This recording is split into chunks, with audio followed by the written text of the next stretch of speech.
Hello friends, ಹೇಗಿದ್ದೀರಾ? ಎಲ್ಲರೂ ಆರಾಮಿದ್ದೀರಾ ಅಂದ್ಕೋತೀನಿ. ನನ್ನ ಇವತ್ತಿನ ವ್ಲಾಗ್ನಲ್ಲಿ ಮಾರ್ನಿಂಗ್ ಟಿಫನ್ಗೆ ಅವರೆಕಾಳು ಉಪ್ಪಿಟ್ಟನ್ನ ಮಾಡಿದ್ದೆ. ಹಾಗೆಯೇ ಸೆಮಿ ಮೈಸೂರು ಸಿಲ್ಕ್ ಸ್ಯಾರೀಸ್ನ ತೊಗೊಂಡಿದ್ದೆ. ಅದಕ್ಕೆ ಬೇಬಿ ಕುಚ್ಚುಗಳನ್ನ ಸಿಂಪಲ್ಲಾಗಿ ಯಾವ ರೀತಿ ಹಾಕ್ಕೊಂಡೆ, ಹಾಗೆ ಬ್ಲೌಸ್ನ ಸ್ಟಿಚ್ ಮಾಡಿಕೊಂಡೆ. ಸೊ ಬ್ಲೌಸ್ ಡಿಸೈನ್ ಏನು ಅನ್ನೋದನ್ನು ಇವತ್ತು ನಿಮ್ಮ ಜೊತೆ ಶೇರ್ ಮಾಡ್ತೀನಿ. ಅದಕ್ಕಿಂತ ಮುಂಚೆ ಯಾರು ನನ್ನ ವ್ಲಾಗ್ನ ಫಸ್ಟ್ ಟೈಮ್ ನೋಡ್ತಿದ್ರೆ ವಿಡಿಯೋನ ಲೈಕ್ ಮಾಡಿ ಮತ್ತು ಸಬ್ಸ್ಕ್ರೈಬ್ ಮಾಡಿ ಅಂತ ಹೇಳ್ತಾ ನನ್ನ ಇವತ್ತಿನ ವ್ಲಾಗ್ನ ಶುರು ಮಾಡ್ತಾಯಿದ್ದೀನಿ. ಸೊ ವೆಲ್ಕಮ್ ಟು ಸ್ವೀಕೃತಿ. ಮೊದಲಿಗೆ ಉಪ್ಪಿಟ್ಟನ್ನ ಮಾಡೋದಕ್ಕೆ ಅವರೆಕಾಳನ್ನ ಒಂದು ಕುಕ್ಕರ್ನಲ್ಲಿ ಬೇಯಿಸ್ಕೊಂಡಿದ್ದೀನಿ. ಒಂದೆರಡು ವಿಷಲ್ ಮಾಡಿಕೊಂಡೆ. ಸೊ ಅವರೆಕಾಳು ಬೆಂದು ಅದು ವಿಷಲ್ ಆರೋದ್ರೊಳಗೆ ಒಗ್ಗರಣೆಗೆ ಇಟ್ಕೋತಾ ಇದ್ದೀನಿ. ಮೊದಲಿಗೆ ಬಾಣಲಿಗೆ ಸ್ವಲ್ಪ ಎಣ್ಣೆನ ಹಾಕಿ ಅದಕ್ಕಾದಮೇಲೆ ಮಾಮೂಲಿಯಾಗಿ ಸಾಸಿವೆ, ಜೀರಿಗೆ, ಕಡಲೆಬೇಳೆ, ಆನಂತರ ಕಟ್ ಮಾಡಿಟ್ಟಿರುವಂಥ ಈರುಳ್ಳಿ, ಹಸಿರು ಮೆಣಸಿನ್ಕಾಯಿ ಮತ್ತು ಕರಿಬೇವಿನ ಸೊಪ್ಪನ್ನ ಹಾಕಿ ಫ್ರೈ ಮಾಡ್ಕೋತಾ ಇದ್ದೀನಿ. ಅವರೆಕಾಳು ಸೀಸನಲ್ಲಿ ಎಲ್ಲರೂ ಮನೇಲೂ ಕಾಮನ್ನಾಗಿ ಅವರೆಕಾಳು ಉಪ್ಪಿಟ್ಟು ಮಾಡಿರ್ತಾರೆ. ಸೊ ಸೀಸನ್ ಮುಗಿಯೋದ್ರಲ್ಲಿ 2-3 ಸಲ ಅಂತೂ ಅವರೆಕಾಳು ಉಪ್ಪಿಟ್ಟು ಆಗಿರುತ್ತೆ ಮನೆಯಲ್ಲಿ. ಸೊ ಈರುಳ್ಳಿ ಎಲ್ಲ ಫ್ರೈ ಆದಮೇಲೆ ಸ್ವಲ್ಪ ಟೊಮಟೋನ ಕಟ್ ಮಾಡಿ ಹಾಕ್ಕೊಂಡೆ. ಆನಂತರ ಬೆಂದಿರೋಂಥ ಅವರೆಕಾಳನ್ನ ಹಾಕಿ ರುಚಿಗೆ ಎಷ್ಟು ಬೇಕೋ ಅಷ್ಟು ಉಪ್ಪನ್ನು ಹಾಕಿ, ಹಾಗೆಯೇ ಸ್ವಲ್ಪ ಕಾಯಿನ ತುರಿದು ಹಾಕ್ಕೊಂಡು ಅಳತೆಗೆ ಎಷ್ಟು ಬೇಕೋ ಅಷ್ಟು ನೀರನ್ನು ಹಾಕಿ, ನೀರು ಕುದ್ದ ಮೇಲೆ ರವೆನ ಹಾಕಿ ನೀಟಾಗಿ ಮಿಕ್ಸ್ ಮಾಡಿ 1-2 ನಿಮಿಷ ಪ್ಲೇಟ್ನ ಮುಚ್ಚಿಬಿಟ್ರೆ ರವೆ ಎಲ್ಲ ಚೆನ್ನಾಗಿ ಬೆಂದ್ಕೊಂಡಿರುತ್ತೆ. ಸೊ ತುಂಬ ಹುಡಿಯಾಗಿಯೂ ಇರಲ್ಲ, ತುಂಬ ತೆಳ್ಳಗೂ ಇರಲ್ಲ. ಕರೆಕ್ಟ್ ಅಳತೆಗೆ ನೀರನ್ನ ಹಾಕ್ಕೊಂಡ್ರೆ ಉಪ್ಪಿಟ್ಟು ರೆಡಿಯಾಗಿರುತ್ತೆ. ತುಂಬಾ ಟೇಸ್ಟಿಯಾಗಿ ಬರುತ್ತೆ. ಮಾಮೂಲಿಯಾಗಿ ಉಪ್ಪಿಟ್ಟು ಕೆಲವ್ರಿಗೆ ಇಷ್ಟ ಆಗೋಲ್ಲ, ಬಟ್ ಅವರೆಕಾಳು ಉಪ್ಪಿಟ್ಟು ಅಂದರೆ ಎಲ್ರಿಗೂ ಖಂಡಿತ ಇಷ್ಟ ಆಗೇ ಆಗುತ್ತೆ. ಟೇಸ್ಟು ಅಷ್ಟೇ ತುಂಬಾ ಚೆನ್ನಾಗಿಯೇ ಬಂದಿತ್ತು. ಸೊ ಮಾರ್ನಿಂಗ್ ಟಿಫನ್ ಈಸಿಯಾಗಿ ಮುಗಿಸ್ಕೊಂಡು ಸೆಮಿ ಸಿಲ್ಕ್ ಮೈಸೂರು ಸಿಲ್ಕ್ ಸ್ಯಾರೀಸ್ನ ತೊಗೊಂಡಿದ್ದೆ. ಸೊ ಅದ್ರದ್ದು ಕುಚ್ಚು ಹಾಕೋದಿತ್ತು, ಹಾಗೆಯೇ ಬ್ಲೌಸ್ ಸ್ಟಿಚ್ ಮಾಡ್ಕೊಳ್ಳೋದು ಇತ್ತು. ಸೊ ನಮ್ಮ ಅತ್ತೆ ಮಗನ ಪಾಪದು ಬರ್ತಡೇ ಇತ್ತು. ಸೊ ಅದಕ್ಕೇ ಸ್ಯಾರಿನ ಉಟ್ಕೊಳ್ಳೋಣ ಅಂತಂದ್ಬಿಟ್ಟು ಸ್ಯಾರಿನ ರೆಡಿ ಮಾಡ್ಕೊತಾ ಇದ್ದೆ. ಹೋದ್ಸಲ ಅಮ್ಮನ ಮನೆಗೆ ಹೋದಾಗ ತಿಪ್ಟೂರಿಂದ ತಂದಿದ್ದಂಥ ಸ್ಯಾರಿ, ನಮ್ಮ ತಿಪ್ಟೂರಲ್ಲಿ ಅಣ್ಣಾಪುರ ಅಂತಂದ್ಬಿಟ್ಟು, ಹಳೆಪಾಳ್ಯ ಅಂತಂದ್ಬಿಟ್ಟು ಪಕ್ಕದಲ್ಲೇ, ತಿಪ್ಟೂರು ಪಕ್ಕದಲ್ಲೇ ಒಂದು ಊರಿದೆ. ಸೊ ಅಲ್ಲೆಲ್ಲ ಬರೀ ಸೀರೆಗಳು ಮಾಡೋವಂಥ ಮಗ್ಗಗಳೇ ಜಾಸ್ತಿ ಇರೋದು. ಸೊ ಸೀರೆ ಮಗ್ಗದಲ್ಲಿ ಮಾಡಿರೋವಂಥ ಸ್ಯಾರೀಸು. ನಮ್ಮೂರಲ್ಲಂತೂ ಡೈಲಿ ಸ್ಯಾರಿ ವ್ಯಾಪಾರ ಮಾಡೋರು ಬರ್ತಾನೆ ಇರ್ತಾರೆ. ಸೊ ಅದರಲ್ಲೊಬ್ಬರು ಚೆನ್ನಾಗಿ ಪರಿಚಯನೇ ಆಗಿದ್ದಾರೆ. ಸೊ ಅವರು ಹೊಸ ಡಿಸೈನಲ್ಲಿ ಯಾವ ಸ್ಯಾರೀಸ್ ಬಂದಿರುತ್ತೆ ನೋಡಿ ತಂದು ಕೊಡ್ತಾರೆ. ಸೊ ನನಗೆ ಈ ಸ್ಯಾರಿದು ಕಲರ್ ಕಾಂಬಿನೇಷನ್ ಅಂತೂ ತುಂಬಾ ಚೆನ್ನಾಗಿ ಅನ್ನಿಸ್ತು, ಇಷ್ಟ ಆಯಿತು. ಸೊ ಹಾಗಾಗಿ ತೊಗೊಂಡಿದ್ದು ಸ್ಯಾರಿನೂ ಅಷ್ಟೇ, ಬ್ಲೌಸು ಅಷ್ಟೇ ತುಂಬ ಚೆನ್ನಾಗಿಯೇ ಬಂದಿತ್ತು. ಇವಾಗೇನು ಸ್ಯಾರಿ ತೊಗೋಬೇಕಂತ ಇರಲಿಲ್ಲ, ಬಟ್ ಸ್ಯಾರಿ ಕಲರ್ ಕಾಂಬಿನೇಷನ್ಗೆ ಸ್ಯಾರಿ ಕ್ವಾಲಿಟಿ ನೋಡಿಬಿಟ್ಟು ಸ್ಯಾರಿನ ತೊಗೊಂಡೆ. ತುಂಬಾ ಚೆನ್ನಾಗಿ ಬಂದಿದೆ. ಬಾರ್ಡರ್ ಅಷ್ಟೇ, ಸ್ಲೀವ್ಗೆ ಅಷ್ಟು ದೊಡ್ಡ ಬಾರ್ಡರ್ ಬಂದಿತ್ತು, ಬಟ್ ಸ್ಲೀವು ಅಷ್ಟು ಲೆಂತ್ ನಾನು ತಗೊಳ್ಳೋದೇ ಇಲ್ಲ. ಬಟ್ ಅದನ್ನೇ ಡಿಸೈನ್ನ ಸ್ವಲ್ಪ ಉಲ್ಟಾ ಮಾಡಿ ಹಾಕಿ ಬ್ಲೌಸ್ನ ಸ್ಟಿಚ್ ಮಾಡಿಕೊಂಡೆ ಬಾರ್ಡ್ರ್ ಬರೋ ಥರನೇ. ಸೊ ಸ್ಯಾರಿ ಅಂತೂ ತುಂಬಾ ಚೆನ್ನಾಗಿದೆ. ಲೆಂತಿಯಾಗಿಯೂ ಅಷ್ಟೇ, ಸ್ಯಾರಿ ಕ್ವಾಲಿಟಿನೂ ಅಷ್ಟೇ, ವಿಡ್ತು ಅಷ್ಟೇ ತುಂಬಾ ಚೆನ್ನಾಗಿ ಬಂದಿದೆ. ಸೊ ಇವರೇ ಮಗ್ಗದಿಂದ ಸ್ಯಾರಿ ಎಲ್ಲ ಮಾಡಿಬಿಟ್ಟು ಅಂಗಡಿಗಳಿಗೆ ಕೊಡೋದಂತೆ. ತುಂಬಾ ಚೆನ್ನಾಗಿ ಪರಿಚಯ ಆಗಿದ್ದಾರೆ. ಬಟ್ ಸ್ಯಾರಿನೂ ಅಷ್ಟೇ ನಮಗೆ ಚೆನ್ನಾಗಿರೋ ಸ್ಯಾರಿನ ತಂದು ಕೊಡ್ತಾರೆ. ಸೊ ಅವ್ರ ಹತ್ರ ತೊಗೊಂಡಿದ್ದಂಥ ಸ್ಯಾರಿ ಇದು. ಬಾರ್ಡರೆಲ್ಲ ಸ್ವಲ್ಪ ಡಿಫ್ರೆಂಟಾಗಿ ಬಂದಿರೋದ್ರಿಂದ ನಾನು ಬ್ಲೌಸ್ನೂ ಅಷ್ಟೇ ಸ್ವಲ್ಪ ಡಿಫ್ರೆಂಟಾಗಿ ಸ್ಟಿಚ್ ಮಾಡ್ಕೊಳ್ಳೋಣ ಅಂದ್ಕೊಂಡೆ. ನಾನಿಲ್ಲಿ ಫ್ರಂಟ್ ಡೀಪ್ ನೆಕ್ಕು, ಬ್ಯಾಕು ಬೋಟಲ್ಲಿ ಬ್ಲೌಸ್ನ ಅಳತೆ ಮಾಡಿಬಿಟ್ಟು ಕಟ್ ಮಾಡಿ ಸ್ಟಿಚ್ ಮಾಡ್ಕೋತಾ ಇದ್ದೀನಿ. ಸೊ ಬ್ಯಾಕ್ ಡಿಸೈನ್ಗೆ ಜಸ್ಟ್ ಒಂದು ರೌಂಡ್ ಶೇಪಲ್ಲಿ ಬ್ಯಾಕ್ ಡೀಪ್ನ ತೆಗೆಯೋಣ ಅಂದ್ಕೊಂಡಿದ್ದೀನಿ. ಸಿಲ್ಕ್ ಸ್ಯಾರೀಸ್ ಅಲ್ವಾ, ಸ್ವಲ್ಪ ಜಾರಾಡುತ್ತೆ. ಸೊ ಹಾಗಾಗಿ ಸಿಂಪಲ್ಲಾಗಿರೋ ಡಿಸೈನ್ಸ್ನ ಇಟ್ಕೊಳ್ಳೋಣ ಅಂತಂದ್ಬಿಟ್ಟು, ಕಾಟನ್ ಸ್ಯಾರಿ ಬ್ಲೌಸ್ಗಳಾದರೆ ನೀಟಾಗಿ ಕೂರ್ತವೆ, ಯಾವ ಡಿಸೈನ್ ಬೇಕೋ ಆ ರೀತಿ ಸ್ಟಿಚ್ ಮಾಡ್ಕೋಬೋದು. ಬಟ್ ಈ ಸಿಲ್ಕ್ ಸ್ಯಾರೀಸ್ದೆಲ್ಲ ಸ್ವಲ್ಪ ಕಷ್ಟನೇ. ಸೊ ಹಾಗಾಗಿ ತುಂಬ ಡಿಸೈನ್ ಏನು ಮಾಡ್ಕೊಳ್ಳಿಲ್ಲ. ಜಸ್ಟ್ ರೌಂಡ್ ನೆಕ್ಕಲ್ಲಿ ಕ್ಯಾನ್ವಾಸ್ನ ಕಟ್ ಮಾಡ್ಕೋತಾ ಇದ್ದೀನಿ. ನಾನಿಲ್ಲಿ ಫ್ರಂಟ್ ಡೀಪ್ ನೆಕ್ಕು, ಬ್ಯಾಕ್ ಬೋಟ್ ನೆಕ್ ಆಗಿರೋದ್ರಿಂದ ಕುತ್ತಿಗೆ ಅಗಲನ 4 ಸೆಂಟಿಮೀಟರ್ ಇಲ್ಲ 4.25 ಸೆಂಟಿಮೀಟರ್ಗೆ ಅಳತೆ ಮಾಡಿಬಿಟ್ಟು ಫ್ರಂಟ್ ಡೀಪನ್ನು ಮಾಮೂಲಿ ಡೀಪ್ಗಿಂತ ಒಂದು ಅರ್ಧ ಸೆಂಟಿಮೀಟರ್ ಕಡಿಮೆನೇ ಇಡಬೇಕು.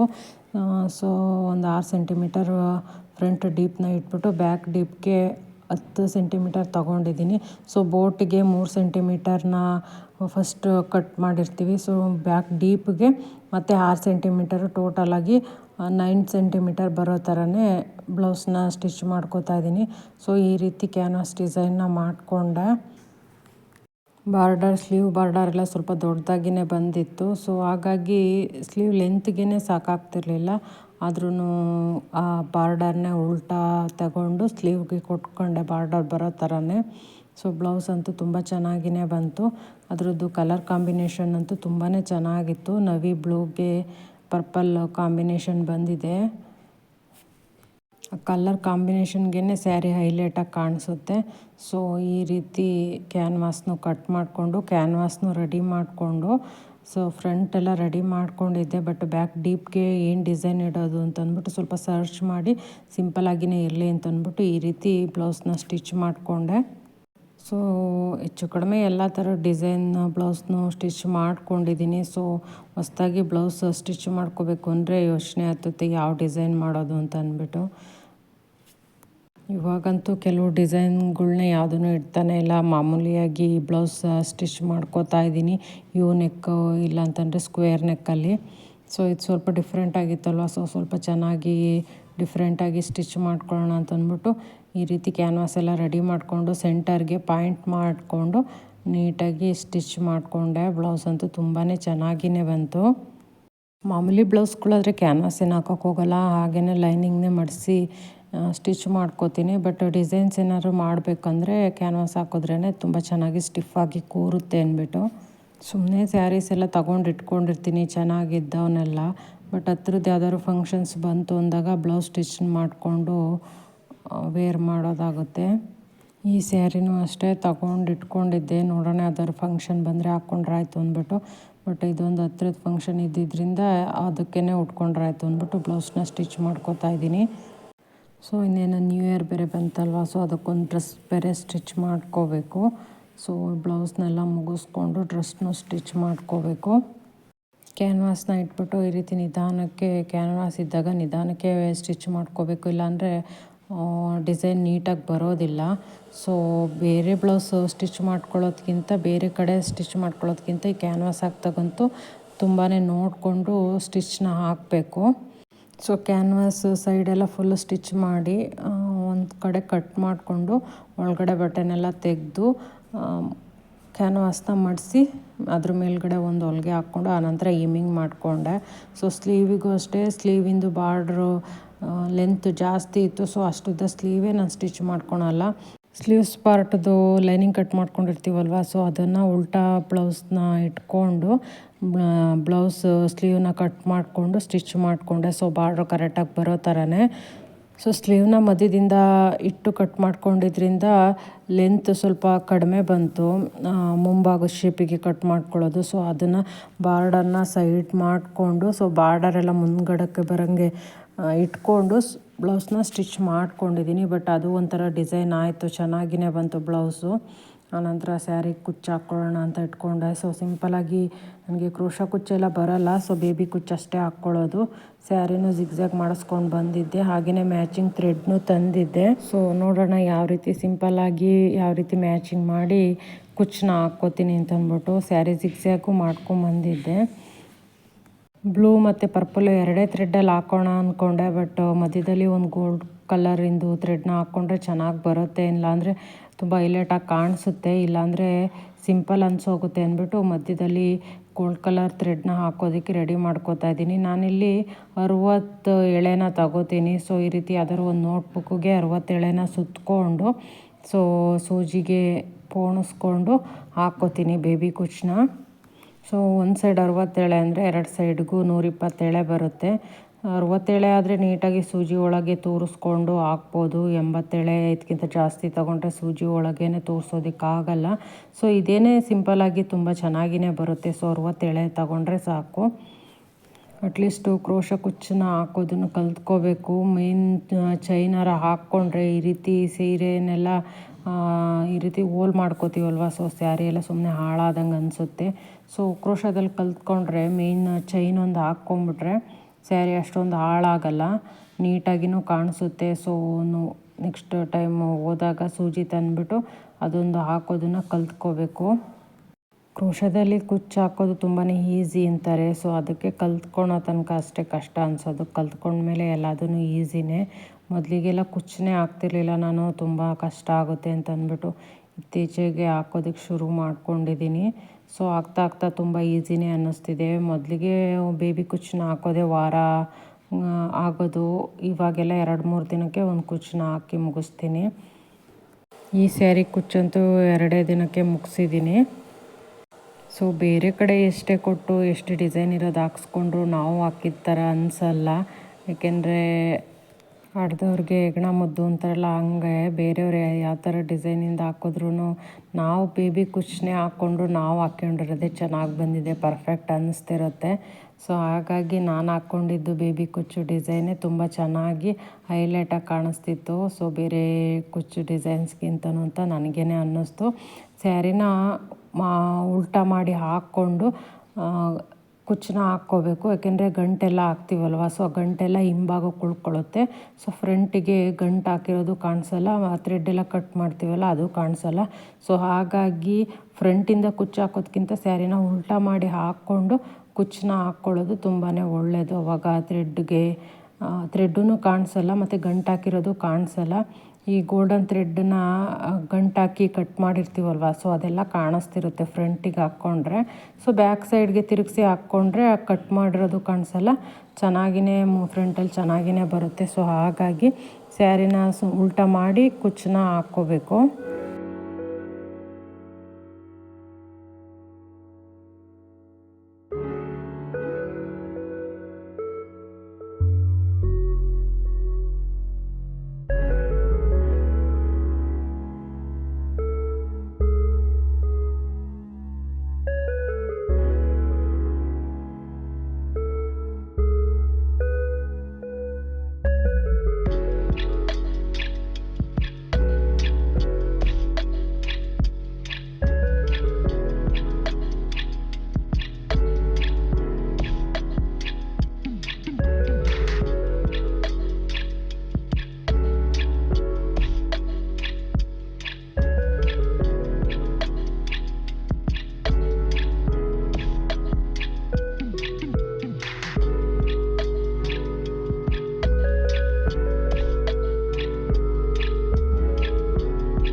ಹಾಗೆಯೇ ಸ್ಯಾರಿಗೆ ಫಾಲ್ನು ಹಾಕ್ಬಿಟ್ಟು ಒಂದು ಸೈಡ್ ಸ್ಟಿಚ್ ಮಾಡಿ ಇನ್ನೊಂದು ಸೈಡ್ಗೆ ಎಮಿಂಗ್ ಮಾಡಿಕೊಂಡೆ.